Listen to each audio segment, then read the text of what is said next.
O objetivo desse capítulo é mostrar para a gente que existem métodos de medição que são universais, que se aplicam a inúmeras situações práticas, e depois a gente vai, digamos assim, olhar para um sistema de medição, abrir a caixa preta, e ver que dentro dos sistemas de medição, diversos sistemas da vida prática, há módulos com funções bem definidas que se repetem dentro desses sistemas, tá? Seria o 4.2. 4.1, antes da gente chegar lá, é falar aqui sobre os métodos básicos de medição que são empregados em diversos tipos de situações práticas, diversos tipos de grandezas. Existe uma maneira de medir que se chama método da comparação, pela qual o valor daquilo que você quer medir é determinado, comparando com um artefato cujo valor de referência é muito bem conhecido. Então, a gente tem aqui, como exemplo mais didático possível, uma balança de pratos.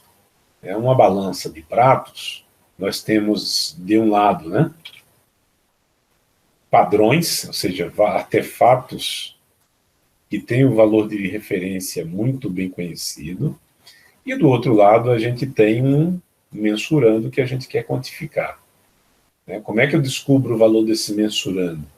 Eu vou submetendo, né, grandezas em direção oposta, digamos assim, né, a essa grandeza aqui que eu quero descobrir, até que eu consigo equilibrar esse sistema, e aí eu faço o somatório que tem do lado de cá, e isso vai ser igual ao que tem do lado de lá. Tá? Deixa eu só dar uma rápida parada aqui, embora eu tenha deixado configurado aqui para todos entrarem de maneira automática, tem sempre alguns que não funcionam, não sei porquê. Muito bem, então nós temos aqui um método da comparação. Veja que quando você tem esse método, os padrões, eles participam da operação do sistema de medição. Eles são parte integrante desse sistema de medição. Então, é um tipo de medição muito estável, porque você tem os padrões ali sempre participando das medições. Então, esse é um método da comparação. Okay? Ali as medidas materializadas. Já apareceu, a gente já falou sobre o que é medida materializada, mas ela apareceu de novo aqui, então só para reforçar, né? Medida materializada é um dispositivo destinado a reproduzir ou fornecer de maneira permanente, durante a sua utilização, um ou mais valores conhecidos de uma dada grandeza. Exemplos a gente já citou, né? Massa padrão, resistor padrão, bloco padrão ou um material de referência, né, que representa de maneira permanente aquela grandeza ali.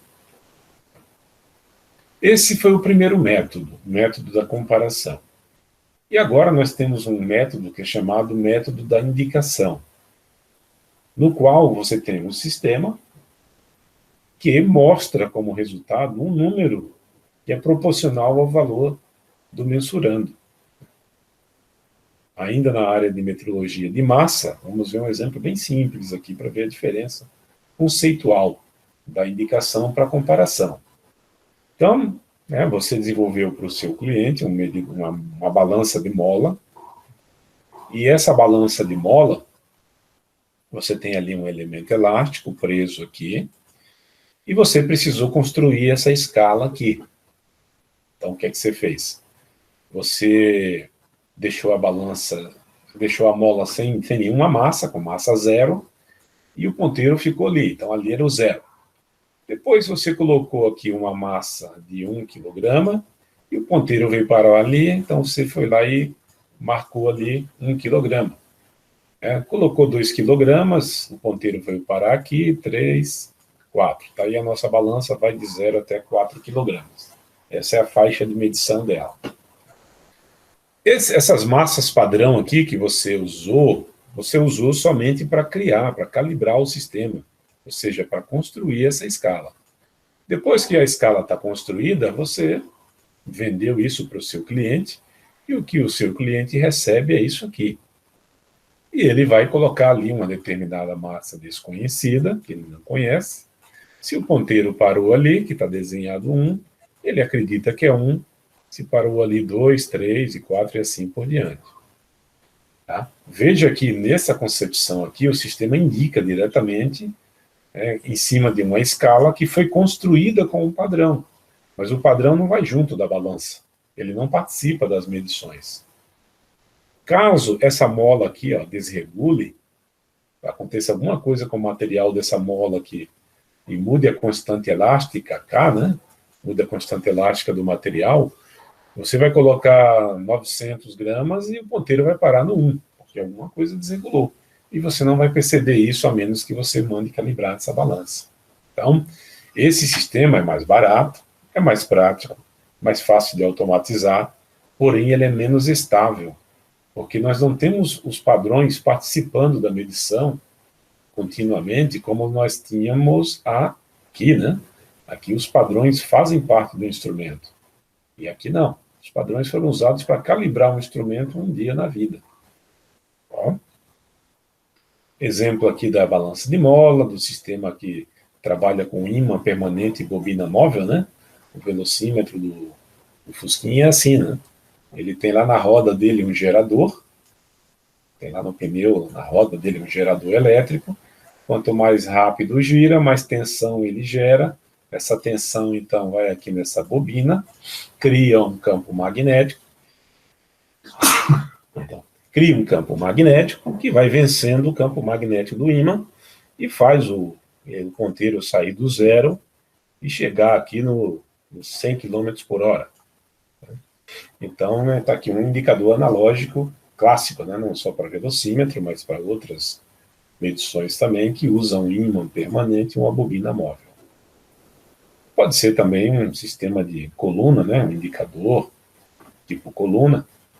Então, de maneira comum, esses três aqui trabalham por esse método de indicação. Eles mostram um número proporcional ao valor do mensurando. E são a grande maioria. Tá? A grande maioria é do método a grande maioria trabalha pelo método de indicação. Bom? Nós temos o da comparação, chamar assim de 1. Nós temos aqui 2, o método da indicação. E nós temos um terceiro, que é a mistura dos dois anteriores. Ele um pouco compara e um pouco ele mede, indicando diretamente o valor. Isso se chama método diferencial, muito usado na indústria. Que é o seguinte, né? Uma pequena diferença entre o mensurando e uma medida materializada é indicada. Exemplo aqui, na área de metrologia mecânica, metrologia dimensional, medição de tamanhos de peças. Então, nós temos aqui um medidor, chamado de relógio comparador. Ele é um comparador mecânico, mas poderia ser um comparador eletrônico também. O que ele mede? Ele mede o deslocamento desse apalpador dele aqui nessa direção. Quando a gente aperta aqui, esse ponteiro gira no sentido horário, quando a gente libera, seja no sentido, chamar assim, crescente, né? Ele gira no sentido horário. Se a gente deslocar ele aqui para baixo, esse é o sentido negativo, ele vai girar no sentido anti-horário. Aqui vai ter uma escalinha em milímetros que vai indicar o quanto a haste do apalpador deslocou. Está aí o relógio comparador. Em breve, Deus quiser, todo mundo vai ver isso ao vivo lá no IFSC. Tá? Muito bem. Como funciona isso, então? A gente quer saber o tamanho dessa peça aqui. Ó. Não sei o que preciso medir isso com muito boa precisão. Aí eu pego lá uma régua, só para ter um valor aproximado, descubro que isso aqui tem próximo, isso aí tem próximo de 30. Tá? Ou nem preciso de uma régua, eu pego o desenho disso aqui no CAD, tem 30. O que eu faço? Eu pego um bloco padrão, daqueles de cerâmica, que eu mostrei para vocês semana passada, um bloco padrão de 30, e com esse bloco padrão de 30, eu zero. Eu coloco ele ali embaixo e zero o comparador. Veja que o comparador tem esse recurso de mexer no display dele aqui e levar o zero para onde você quiser. Então ele está zerado em 30. Eu sei que ali é o 30. O que eu faço? Eu tiro o padrão e coloco uma peça no lugar.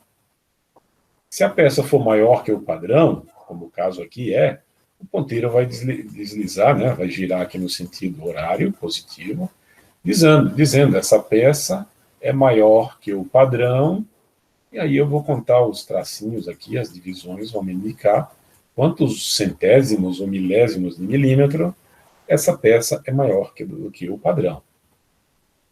Então, veja que ele trabalha, esse método é uma mistura dos anteriores, porque ele compara, porque ele tem um padrão de comparação, mas eu não preciso achar um padrão que seja exatamente igual à peça, porque eu uso aqui um sistema que também tem a capacidade de indicação. Ele mede proporcionalmente, indica proporcionalmente o que ele mede. Então, é um mix dos dois anteriores. Tá? Se a gente... Tá aí a diferença entre a peça e o padrão. Aqui nós temos uma situação, um exemplo prático.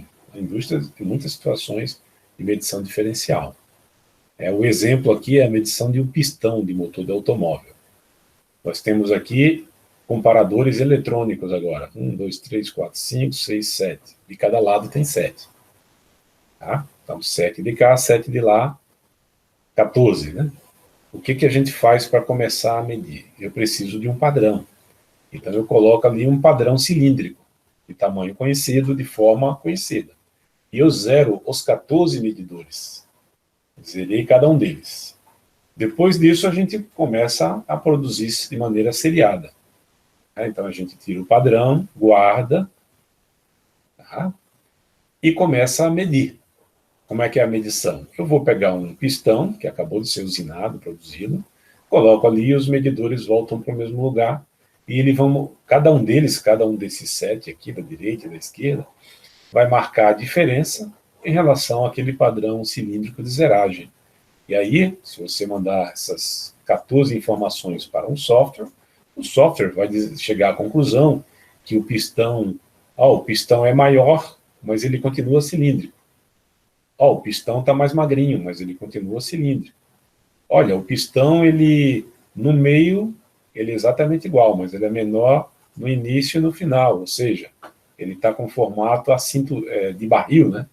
Ele está com formato de barril, assim, mais gordinho no meio, mais magrinho em cima e embaixo. Ou o contrário, né? O pistão está acinturado, ele está maior lá em cima e menor aqui embaixo. Ou o pistão está com formato assim de paralelograma. Tem um problema de perpendicularidade do eixo dele com a base dele. Não está 90 graus. Ou seja, dá para tirar várias conclusões a respeito se você apalpa em vários lugares ao mesmo tempo. E aqui é um método diferencial, né? Voltando, a gente zerou no padrão, a gente tirou o padrão, colocou a peça, os medidores voltaram para o mesmo lugar, e mediram o pistão, e assim vai o próximo, e o próximo, e o próximo. A vantagem desse método é que é muito usado em chão de fábrica. E no chão de fábrica, a temperatura é um fator de influência. E aí, por que esse método é bom quando a temperatura é um fator de influência? Porque nós temos, deixa eu voltar aqui, um padrão conhecido. Esse padrão foi calibrado naquela temperatura do laboratório climatizado, a 20 graus. A gente sabe o tamanho que ele tem a 20. E se a gente estiver medindo a 30? Bom, se a gente estiver medindo a 30, ele vai estar maior, mas ele vai crescer proporcionalmente.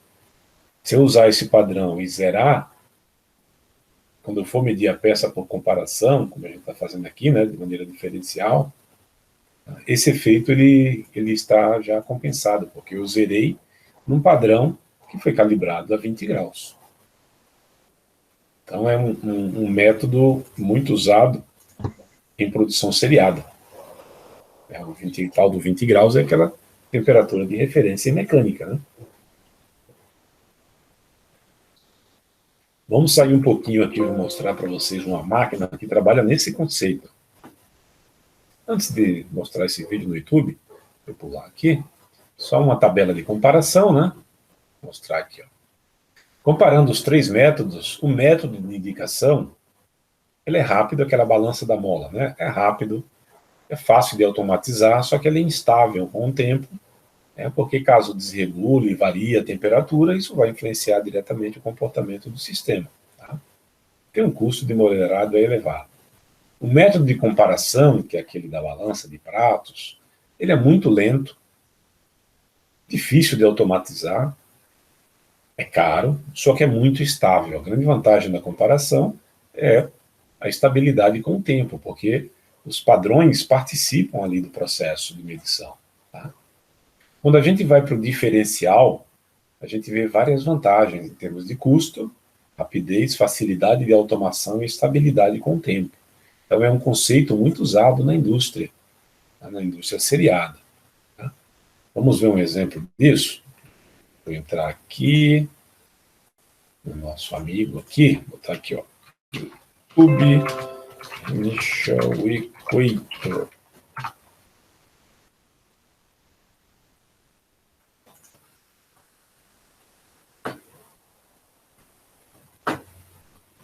Vamos ver se aqui é um vídeo para a gente ver.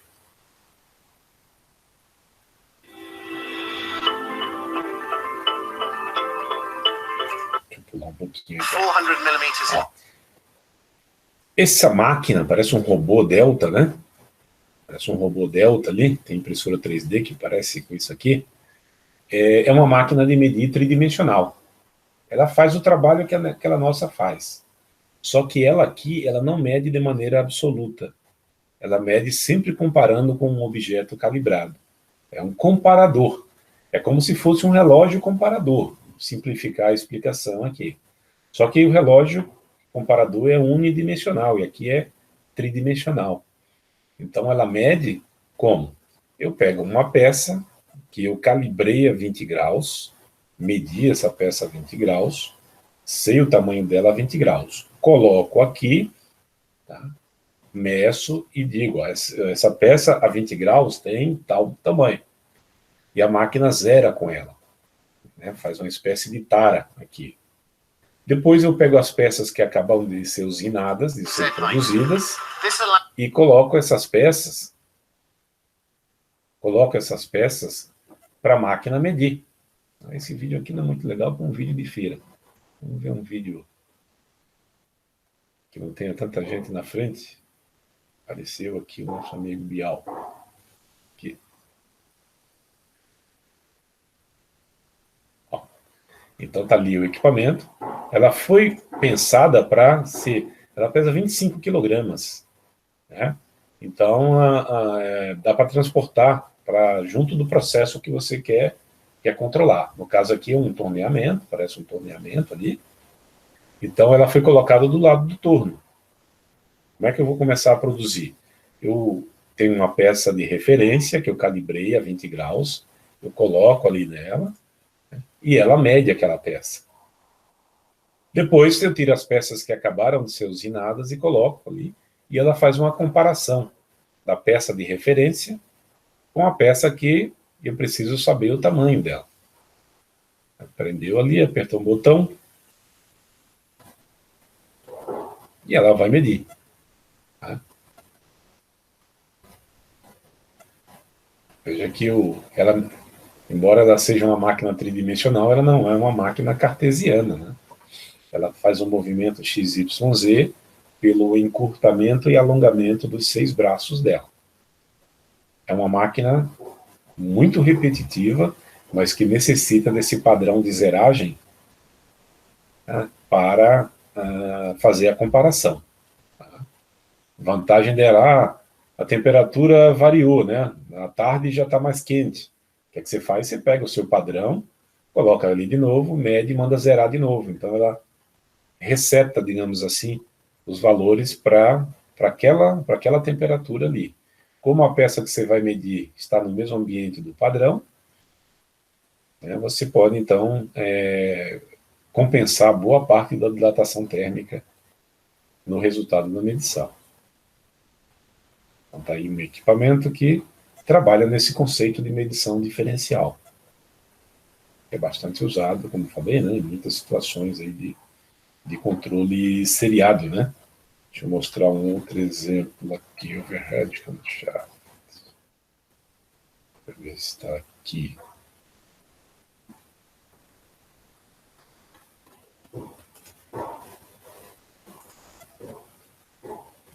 Ó, esse vídeo aqui é um vídeo antigo que usa um método de comparação. Crankshaft é eixo de comando de válvulas no motor, né? É um eixo que tem uma série de mancais cilíndricos e tem uma série de partes com cames, né, com formato irregular. É uma peça tão importante no motor do automóvel, de motos, o eixo de comando de válvula, que e é uma peça tão difícil de conseguir a precisão que o controle é 100%. Né? Então, para controlar 100%, a medição tem que ser rápida e ela é automatizada. Deixa eu rodar o vídeo aqui. Então, ele mede em 10 posições onde estão aqui os cames e em 6 posições onde estão os mancais. Ó, a peça que está sendo medida, o eixo de comando de válvula está ali. Vou dar o play de novo aqui, vocês vão ver ele girando. E à medida que gira, tem vários medidores eletrônicos que apalpam. Acabou a medição, o manipulador tira e coloca a próxima peça. Veja que demora 3 segundos para trocar a peça ali, né?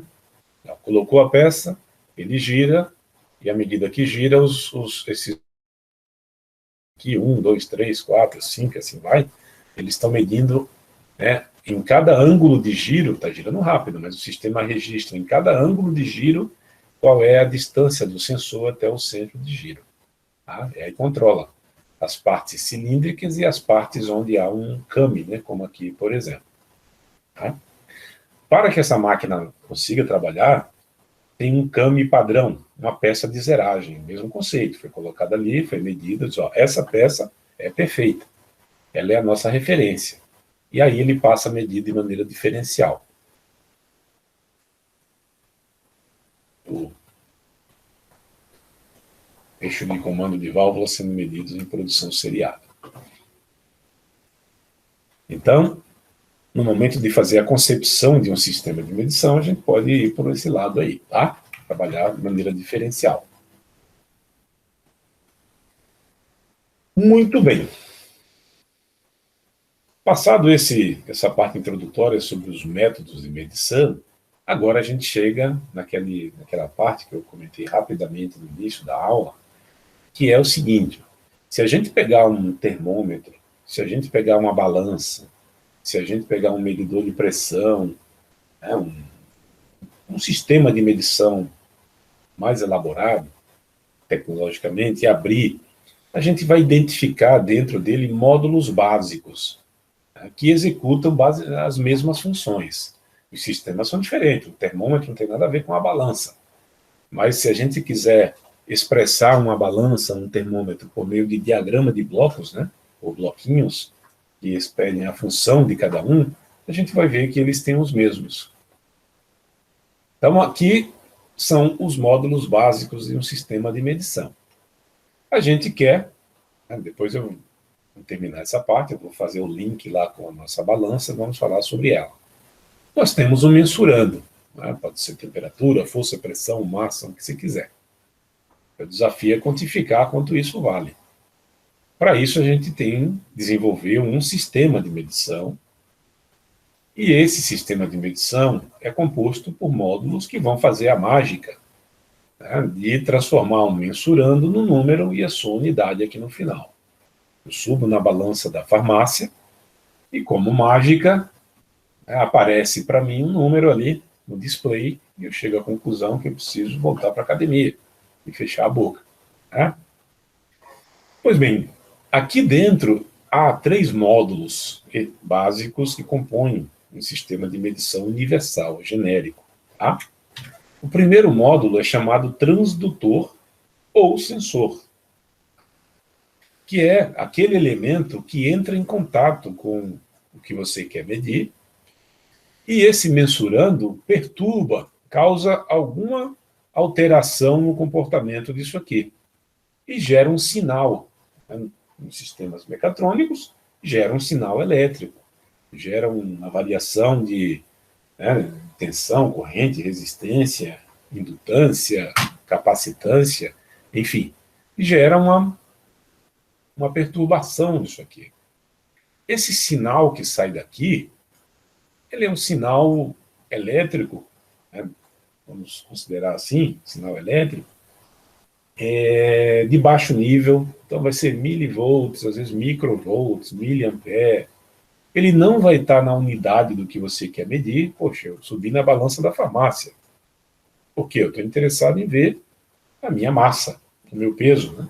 Eu não quero subir na balança da farmácia e aparecer aqui, né, ó, você está pesando 12 milivolts. Não faz o menor sentido. Você vende um negócio assim para o seu cliente. Olha, você está aqui o sistema, você vai ter que fazer o seguinte, você sobe na balança, depois você olha ali no display, né, depois você vai lá numa tabela, e tem uma tabela que mostra 12 significa 98 quilos, quilogramas. Então não faz sentido isso aqui. Então a gente precisa tratar esse sinal. A gente precisa condicionar esse sinal aqui. Então eu preciso amplificar esse sinal, porque aqui eu não consigo nem adquirir com o Arduino da vida, né? Com um sistema de aquisição de sinais. Eu preciso amplificar, sair dos milivolts para os volts. Eu preciso filtrar esse sinal, porque ele está ruidoso, tem influência do ruído aí, eletromagnético do ambiente. Eu preciso converter para digital, porque aqui ele está no analógico, eu preciso expressar isso aqui por uma palavra binária, né? Um código. Eu preciso converter, tem uma função matemática lá dentro, que converta milivolts em, né, ou converta bits, né, um 001000010, para quilogramas. Enfim, eu preciso tratar essa informação. Então, vou desenvolver um sistema de medição. A primeira preocupação, você vai atrás de um sensor, ou um transdutor. Segunda preocupação, como é que eu vou tratar esse sinal? Eu vou precisar de uma eletrônica assim, assim, assado, assim, assado.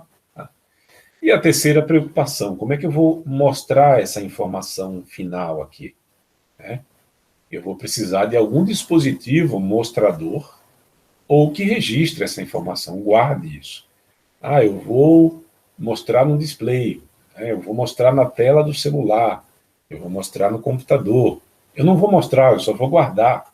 Se alguém quiser, depois vai lá e resgata essa informação e visualiza esse registro. Então tem que ser planejado essas 3 etapas aqui. Tá?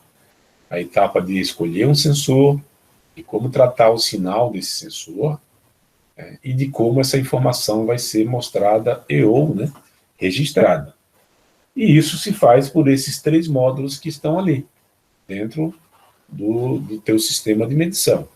O transdutor, então, é o elemento que entra em contato com o mensurando, transforma um efeito físico em outro, eu transformo o calor em tensão elétrica, eu transformo força em variação de resistência elétrica, eu transformo distância em variação de campo magnético, enfim.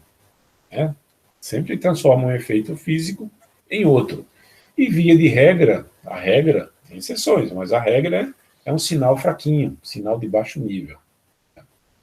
E aí entra em ação uma eletrônica, que amplifica a potência do sinal, pode processar esse sinal, converter para digital, filtrar, converter numa função matemática para mostrar na unidade do mensurando.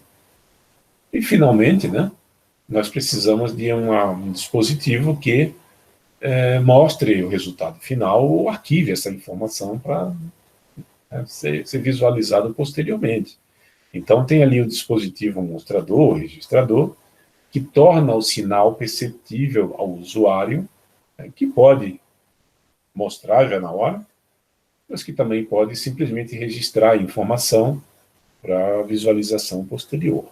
Tá? Então, esses são os 3 módulos básicos de um sistema de medição universal. Quando a gente vai desenvolver um sistema, a gente precisa, né, atacar o problema por partes. Se você se preocupar com o todo vira um problema gigantesco, né? Metodologia de solução de problemas. Um problemão, na verdade, é um ajuntamento de probleminhas. Se você resolvendo de maneira estruturada, resolver os probleminhas, você resolveu o problemão. Se você enxergar só o problemão e não conseguir enxergar os probleminhas, você não consegue resolvê-lo. Tá? Pois bem, aí há várias tecnologias de dispositivos registradores, analógicos, até em papel, né? Até de maneira física. A caixa preta do avião, por exemplo, eu não sei se hoje é ainda assim, mas tem um dispositivo físico, registra magneticamente numa fita de aço, altamente resistente ao calor, porque se acontecer uma explosão, pegar fogo, etc., a informação não segue guardada ali. Né? Exemplos aqui. Vamos pegar um sistema bem simplesinho. Os sistemas muito simples, às vezes não tem esses três módulos, não. É o exemplo, é o caso aqui, tá? Nós temos uma mola, uma balança de mola, que a gente aplica uma força e ela indica uma distância. A mola é o transdutor, é ele que converte, né, um fenômeno físico, força, num fenômeno físico, deslocamento. E nós temos ali um dispositivo mostrador, que é um ponteiro numa escala. Essa balança não tem tratamento de sinal. Ok? Vamos incrementar um pouquinho essa balança? Olha só esse exemplo agora. É uma balança de mola, mas você resolveu amplificar o sinal. Como é que você fez isso? Por meio de um amplificador mecânico. Você colocou uma alavanca ali. Então, uma força gera um deslocamento. Esse deslocamento é ampliado por meio dessa alavanca aqui. Um pequeno deslocamento aqui, um grande deslocamento no final do ponteiro. E tem um mostrador, que é o ponteiro e a escala ali. Então, aqui a gente já tem os três. Ó. O transdutor é a mola, o mostrador é ponteiro e escala, e esse sistema de alavanca faz o tratamento do sinal, amplifica o sinal. Vamos agora para uma balança mecatrônica, uma balança de molas mecatrônica. Vamos sair do puramente mecânico. Está lá a nossa balança de mola. O que é que a gente fez? A gente colocou ali um ímã, né, que move junto com a mola.